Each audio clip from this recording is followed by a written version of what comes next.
brigade, and he tells the Knight Commander he only has a few options left.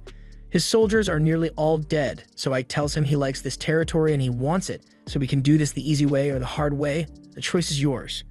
The Knight Captain ain't going out like a wuss, so he tells Ike that none of those options work for him as he lunges forward for a desperate attack. But Ike wasn't surprised by this at all since he already expected to have to do it the hard way. He quickly casts a point-blank spell which strikes the Knight Captain and incapacitates him.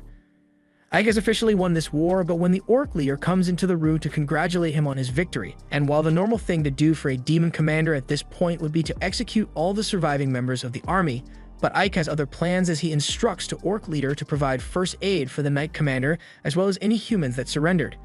Ike was being watched by a witch through her crystal ball, and she is surprised that he was able to take down Castle Arsenal with just a single brigade and a week of prep time, so she's interested in the potential Ike shows. Back at the castle, Ike creates a barrier around himself so he can have avoid being watched further, and once he finally has some privacy, he thinks to himself that he feels guilty about hurting so many people even if it was necessary to win the battle. He will never truly get used to the bloodshed associated with war because while it should be second nature to a demon, Ike is only a human in disguise.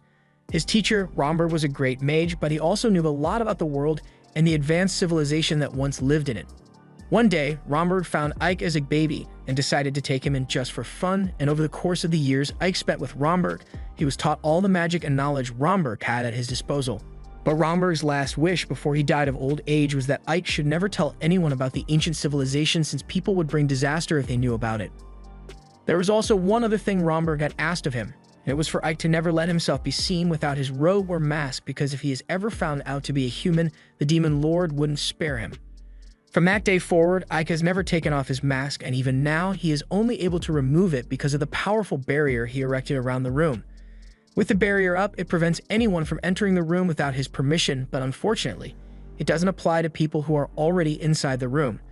Ike looks down and sees the maid who had been hiding under the desk, and she begs him not to kill her since she won't speak a word to anyone about his secret, but then she accidentally hits her head on the desk and falls over.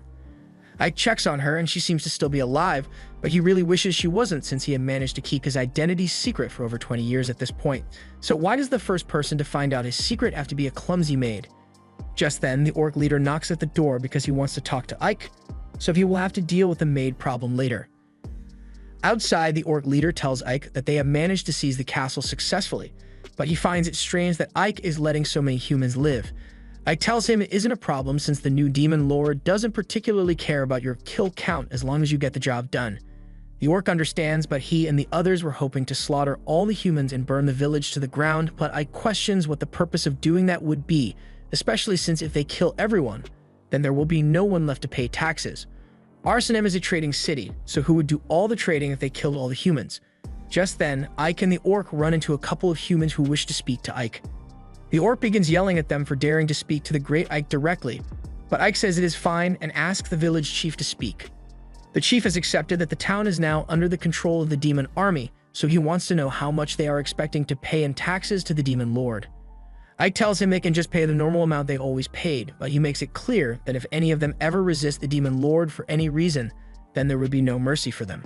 Just then, Ike notices something is wrong, and a moment later, he gets teleported into a dark room with a giant monster standing behind him with devious intentions.